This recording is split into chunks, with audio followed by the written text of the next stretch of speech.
আমরা যখন বিপদ মুসিবত যখন আসে তখন আল্লাহকে বলি না, যখন বিপদ শেষ আল্লাহকে ডাকাও শেষ। এই জন্য আল্লাহ বলতেছেন, বান্দারে তুমি সুখে থাকো, দুঃখে থাকো, অট্টালিকায় থাকো, গাছতলা থাকো, আর যেখানে থাকো সর্ব অবস্থায় স্মরণ করবে কাকে? কথা বলেন কাকে?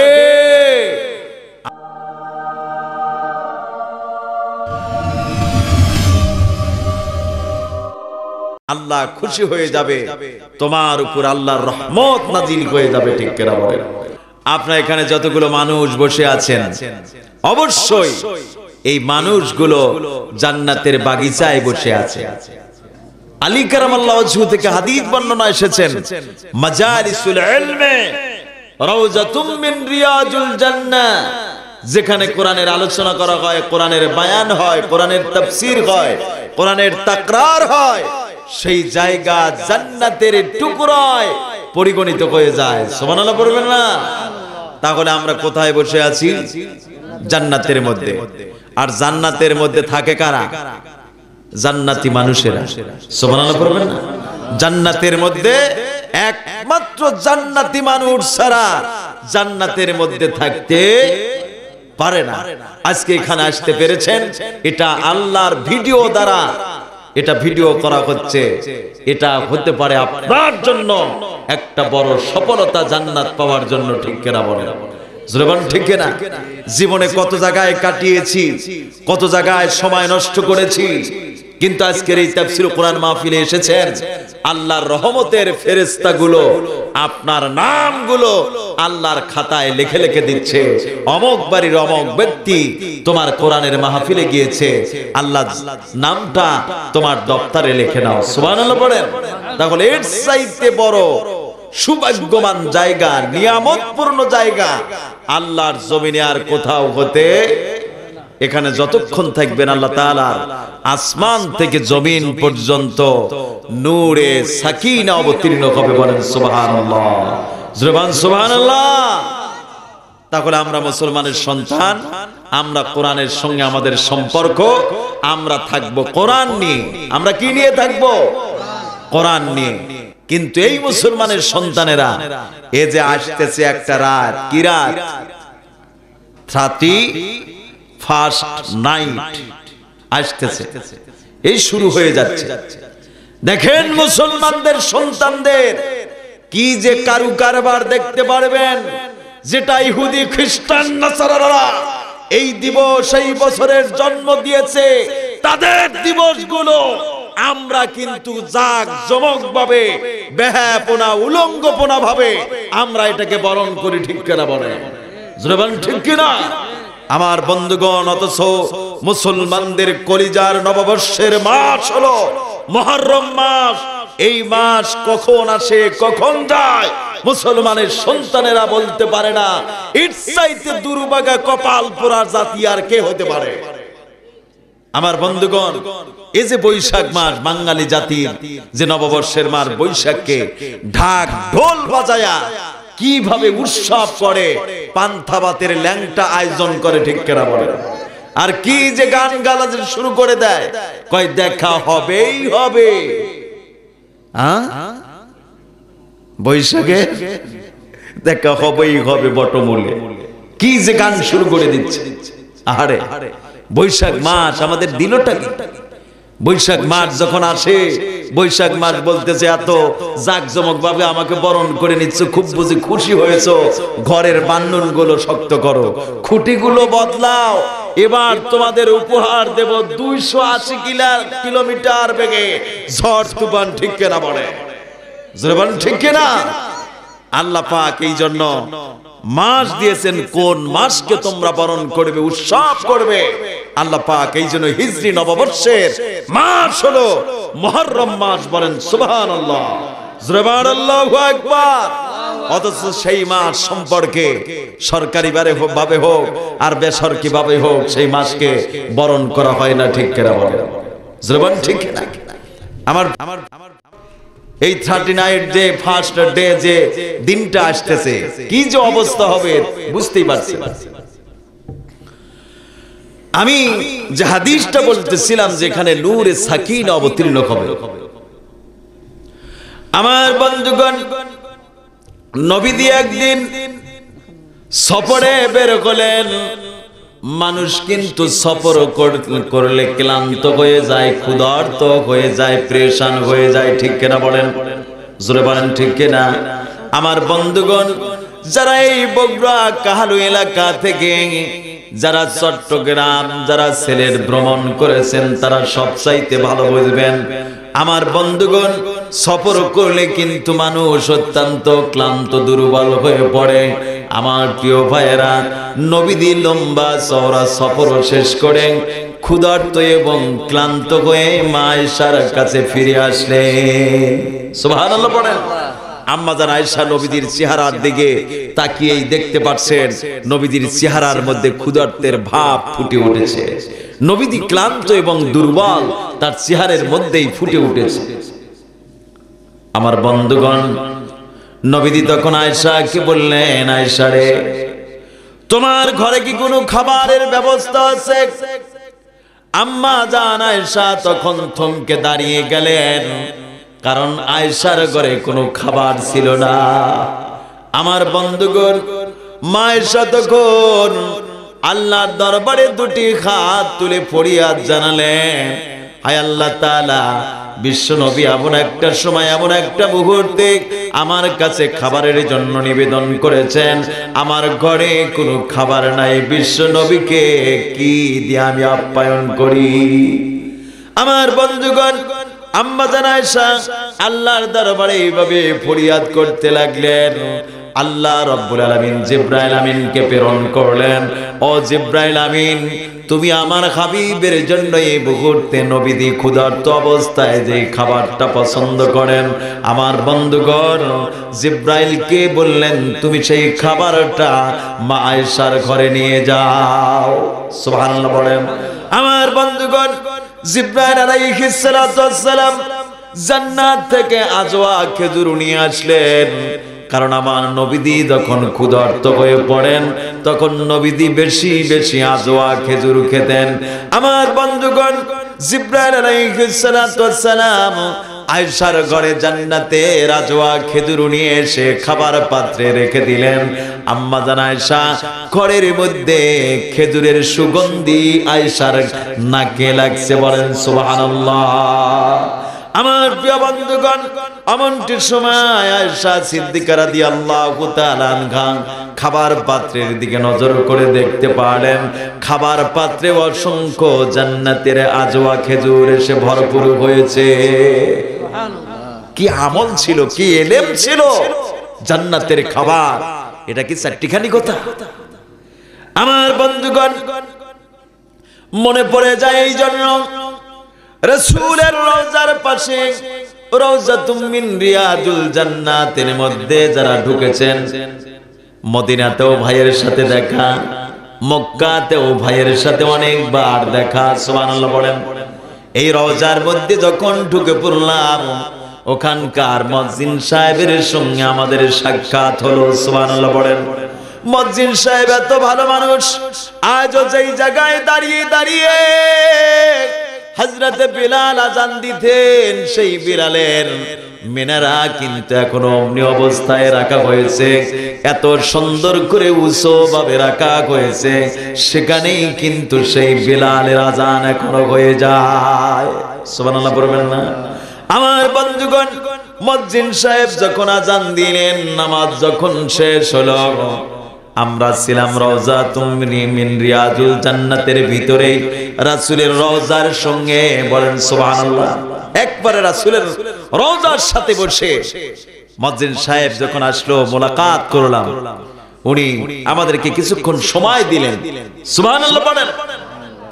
আমার বন্ধুগণ নবীজি যেখানে ঘুমিয়ে আছেন, এটাই হলো মা আয়েশার বাড়ি, এটাই হলো মা আয়েশার ঘর, সুবহানাল্লাহ বলেন। আমার বন্ধুগণ আমি যে কথা বলতেছিলাম, আয়েশা সিদ্দিকা রাদিয়াল্লাহু তাআলা আনহা জান্নাতের আজওয়া খেজুরের এই থালাটা বিশ্ব নবীর কাছে নিয়ে আসলেন। ইয়া রাসূলুল্লাহ, ইয়া হাবিবাল্লাহ, আমার ঘরে তেমন খাবারের ব্যবস্থা ছিল না, আপনার জন্য কিছু খেজুরের ব্যবস্থা হয়েছে। সুবহানাল্লাহ বলেন। নবীজি মুস্কে হাসি দিয়ে আয়েশাকে বললেন, আয়েশা রে, তুমি কি আজওয়া খেজুরের ফজিলত সম্পর্কে অবগত আছো? আম্মা জান আয়েশা নবীকে বললেন, ইয়া রাসূলুল্লাহ, ইয়া হাবিবাল্লাহ, খেজুরের ফজিলত সম্পর্কে আল্লাহর রাসূল এবং আল্লাহই ভালো জানেন। সুবহানাল্লাহ বলেন। আমার বন্ধুগণ, নবীজি তখন আয়েশাকে বললেন, ও আয়েশা, তুমি ভালো করে শুনে নাও, ভালো করে জেনে নাও, আল্লাহর কোন গোলামেরা, যেই বান্দারা এক নয় দুই নয় 7টি দিন ধরে যদি আজওয়া খেজুর খেতে পারে, ওই ব্যক্তিকে কোনোদিন 3টি রোগ কখনো আক্রমণ করবে না। কয়টি রোগ? 3টি রোগ কোনোদিন আক্রমণ করবে না। আমার বন্ধুগণ, সবচাইতে পৃথিবীতে আজওয়া খেজুরের দাম বেশি না কম? সবচাইতে বেশি আজওয়া খেজুরের দাম। সুবহানাল্লাহ বলেন। ওখানে আমরা অনেক আজওয়া খেজুর খেয়েছিলাম।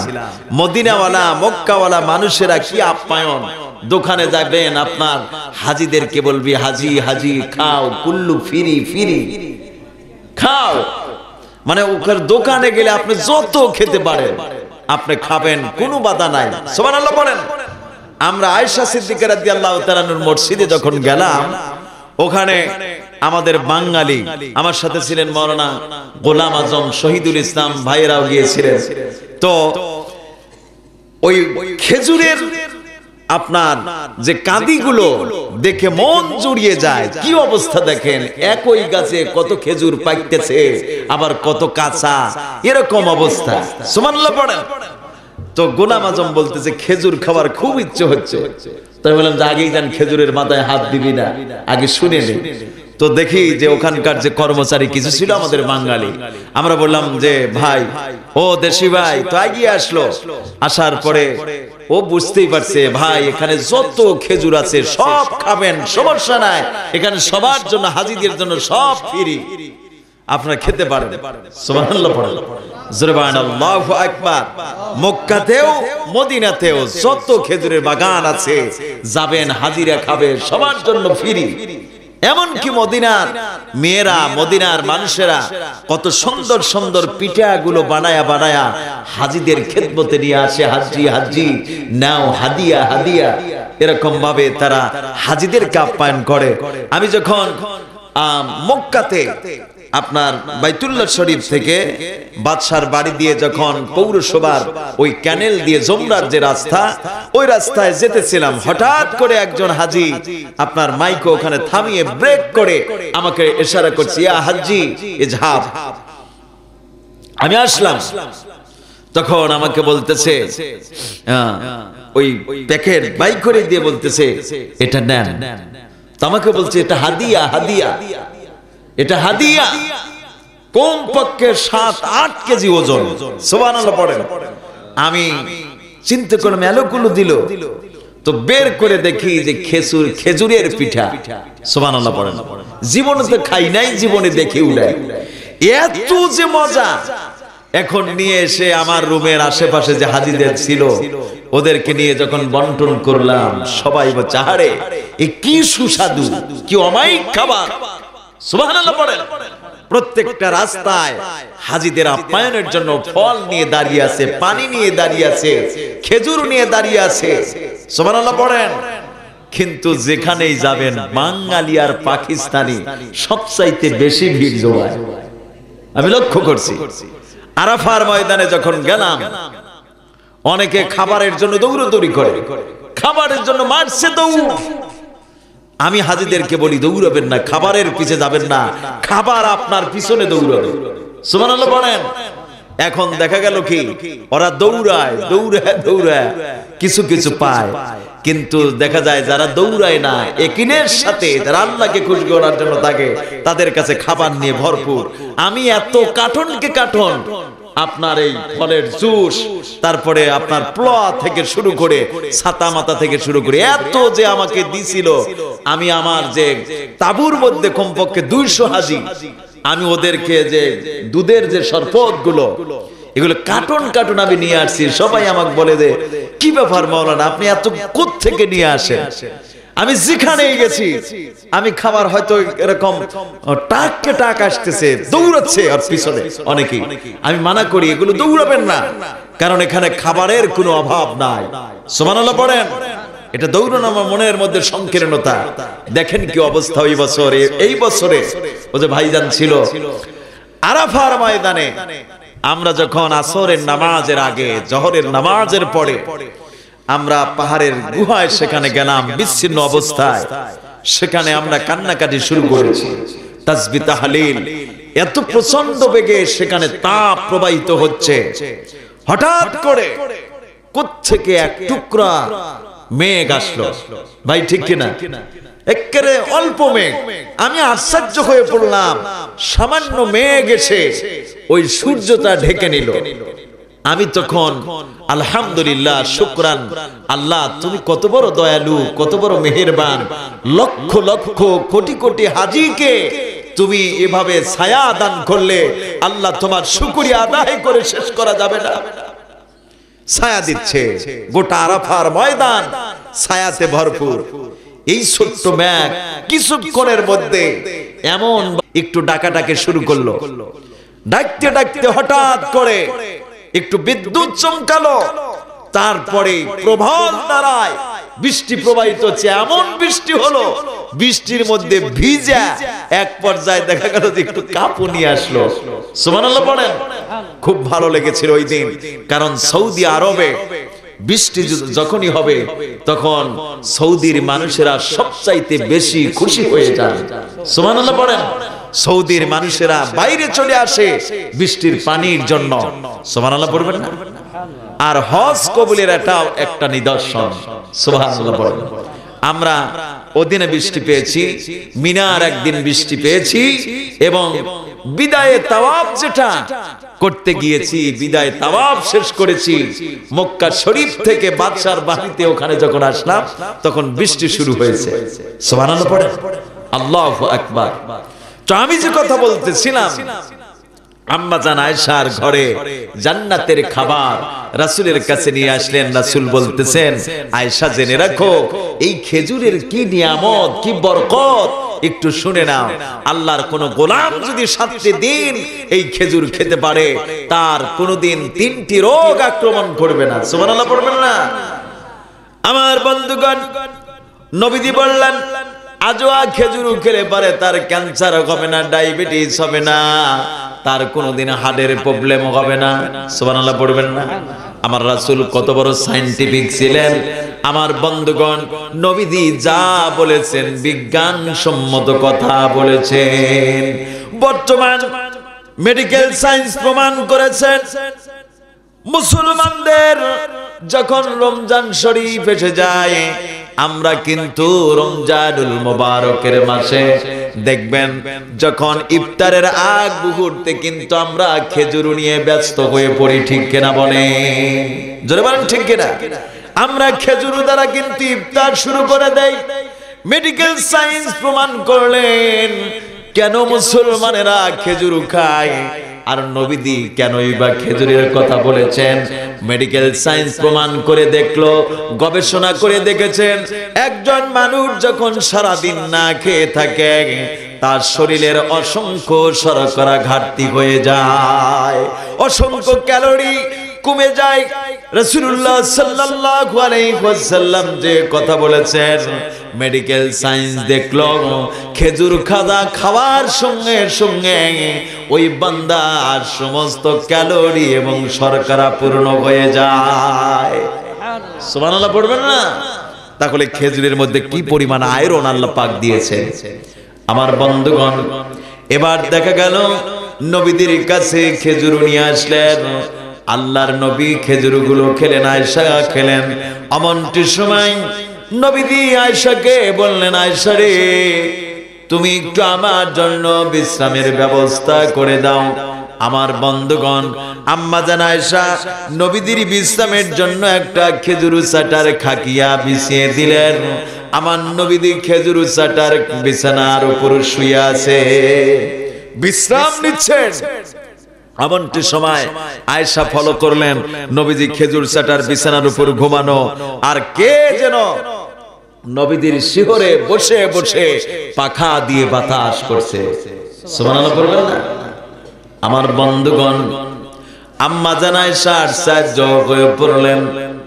নবীজি খেজুর চাটার বিছানার উপর ঘুমিয়ে পড়েছেন, আর কে যেন নবীজির মাথার কাছে বসে বসে পাখা দিয়ে বাতাস করেছে। আমার বন্ধুগণ, আমার আপনার প্রিয় হাবিবের কাছে জিবরাইল আলাইহিস সালাতু ওয়াস সালাম ছোটবেলা থেকে অসংখ্য হাজার হাজার বার জিবরাইল আগমন করতেন।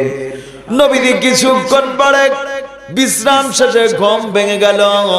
আমার নবীজি তখন আয়েশাকে বললেন, আয়েশা রে, তুমি আমার ভালো পোশাকগুলো বের করো। আম্মা জান আয়েশা নবীজির উত্তম পোশাক বের করে নিয়ে আসলেন। আমার নবীজি পোশাক বের করে আম্মা জান আয়েশার ঘর থেকে বের হয়ে পড়লেন। সুবহানাল্লাহ বলেন। আম্মা জান আয়েশা ঘরের জানালা খুলে তাকিয়ে আছেন, নবীজি কোথায় যান, কি করেন, এই নিদর্শনকে দেখার জন্য। আম্মা জান আয়েশা দেখতে পারলেন নবীজি কদম মোবারক মেরে মেরে ওই পাহাড়ের পাদদেশে রওনা করেছেন। সেখানে অসংখ্য সাহাবীরা নবীজির অপেক্ষায় বসে আছে। বলেন সুবহানাল্লাহ। আমার বন্ধুগণ, এমনটির সময় নবীজি যখন আগমন করেছেন, সমস্ত সাহাবীরা আমার নবীজিকে সালাম নিবেদন করার জন্য, সম্মান জানানোর জন্য সকল সাহাবীরা দাঁড়িয়ে গেলেন। সুবহানাল্লাহ পড়বেন না? আমার বন্ধুগণ, নবীজি তাদেরকে হাতের ইশারা দিলেন বসার জন্য। সকল সাহাবীরা মাটিতে বসে পড়লেন। আমার নবীজি যেই জায়গায় দাঁড়িয়ে দাঁড়িয়ে কোরআনের আলোচনা করেছেন, কোরআনের তাফসীর করেছেন, ঠিক সেই জায়গায় আসমান থেকে জমিন পর্যন্ত আমার নবীজির মাথার উপর পানি ঝরতেছিল। নবীজি পানিতে ভিজে যাচ্ছে। আম্মা জান আয়েশা আকাশের দিকে ফলো করলেন। আকাশে কোনো মেঘ নাই, মেঘের কোনো চিহ্ন নাই। কেনই বা মেঘ মুক্ত আকাশ থেকে নবীজির মাথার উপর পানি ঝরে? নবীজি যদি এভাবে ভিজে যায়, রাসূল অসুস্থ হতে পারে, নবীজি অসুস্থ হবে, ক্লান্ত হয়ে যাবে, যার কারণে আম্মা জান আয়েশা নবীজির জাসাদ মোবারক মুছে দেওয়ার জন্য ঘরের মধ্য থেকে একটা গামছা বের করে আমার নবীজির অপেক্ষায় দাঁড়িয়ে গেলে। আল্লাহু আকবার। নবীজি কিছুক্ষণ পরে আম্মা জান আয়েশার কাছে ফিরে আসলেন। আয়েশার হাতে গামছা দেখে আমার নবীজি আয়েশাকে বললেন, ও আয়েশা, তুমি কেন গামছা হাতে নিয়ে দাঁড়িয়ে আছো আয়েশা? এমনটি সময় আয়েশা নবীজিকে বললেন, ইয়া রাসূলুল্লাহ, ইয়া হাবিবাল্লাহ, আমি এই জন্য গামছা হাতে নিয়ে দাঁড়িয়ে আছি, কারণ আপনি যখন আমার ঘর থেকে বের হয়ে পড়লেন, আমি তখন ঘরের জানালা খুলে তাকিয়েছিলাম আপনি কোথায় যান, কি করেন, এই নিদর্শনকে দেখার জন্য। ইয়া রাসূলুল্লাহ, আমি দেখতে পারলাম আপনি যখন সাহাবীদের মাঝে গমন করেছেন, সমস্ত সাহাবীরা আপনাকে সম্মান জানানোর জন্য দাঁড়িয়ে গেল। আপনি হাতের ইশারা দিলেন বসার জন্য, সকল সাহাবীরা মাটিতে বসে পড়ল। আর আপনি যেই জায়গায় দাঁড়িয়ে দাঁড়িয়ে কোরআনের আলোচনা করতেছিলেন, আমি দেখলাম ঠিক সেই জায়গায় আসমান থেকে জমিন পর্যন্ত আপনার মাথার উপর শুধু পানি ঝরতেছিল। আমি তখন আকাশের দিকে নজর করলাম, ইয়া রাসূলুল্লাহ, আকাশে কোনো মেঘ নাই, মেঘের কোনো চিহ্ন নাই। আমি চিন্তা করলাম, কেনই বা মেঘ মুক্ত আকাশ থেকে নবীজির মাথার উপর পানি ঝরে। আমি চিন্তা করলাম, আপনি যদি এভাবে পানিতে ভিজে যান, কষ্ট পাবেন, পেরেশান হবেন, অসুস্থ হতে পারেন। এই জন্য আমি আপনার অপেক্ষায় দাঁড়িয়ে আছি আপনার জাসাদ মোবারক মুছে দেওয়ার জন্য। কিন্তু ইয়া রাসূলুল্লাহ, ইয়া হাবিবাল্লাহ, আমি আপনার শরীর মোবারকের দিকে নজর করে দেখতে পারছি আপনার শরীর মোবারকে এক ফোঁটা পানির কোনো নিদর্শন পাওয়া যায় না। ইয়া রাসূলুল্লাহ, আপনি তো মুহূর্তে ভিজে গেলেন। নবীজি মুস্কি হাসি দিয়ে আয়েশাকে বললেন, আয়েশা রে, তুমি জানো না আমি যখন কোরআনের বয়ান করতেছিলাম আয়েশা, ওই মেঘমুক্ত আকাশ থেকে তোমার চোখে শুধু পানির নিদর্শন ধরা পড়েছিল। আয়েশা জেনে রাখো, আসলে সেগুলো পানি নয়, সেগুলো কোরআনুল কারীমের আলোচনার কারণে আল্লাহ তাআলার আসমান থেকে জমিন পর্যন্ত নূরে সাকিনা অবতীর্ণ হয়েছিল, সেগুলো নূর ঝরতেছিল। আয়েশা, তোমার চোখে শুধু পানি ধরা পড়েছিল। সুবহানাল্লাহ পড়বেন না? নবীজি বললেন, আয়েশা, এভাবে কিয়ামত পর্যন্ত আমার উম্মতেরা যেখানে কোরআন নিয়ে ব্যস্ত থাকবে তাদের উপর আল্লাহ তাআলার আসমান থেকে এভাবে নূরে সাকিনা অবতীর্ণ হবে। সুবহানাল্লাহ পড়বেন না? আল্লাহু আকবার। কি নিয়ামত আল্লাহ পাক দিয়েছেন, সেই কোরআন আমরা পড়তে চাই না, ঠিক কিনা বলেন? কথা বলেন, ঠিক কিনা? আজ ঘরে ঘরে যদি কোরআনের তেলাওয়াত থাকতো, সেই বাড়িতে আল্লাহর নূর ঝরতো। আজ তেলাওয়াত নাই, কোন বাড়িতে তেলাওয়াত নাই। নাকি তেলাওয়াত আছে?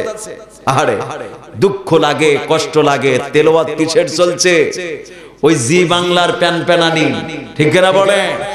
ওই বজ্রমালা, কিরণমালা, স্টার জালসা, এইগুলো নিয়ে যুবক যুবতীরা ব্যস্ত, ঠিক কিনা বলে? আর প্রত্যেক বাড়িতে বাড়িতে আসেই তো দেখবেন দুই কানের মধ্যে হেডফোন দিয়ে কি যে লাফালাফি, ওখানেও লাফালাফি করে, এরাও লাফালাফি করে, ঠিক কিনা বলে? যুবক ভাইদেরকে বলি, কোরআন তেলাওয়াত একটু শোনো, দেখো কোরআন তেলাওয়াত শুনলে কি হয়।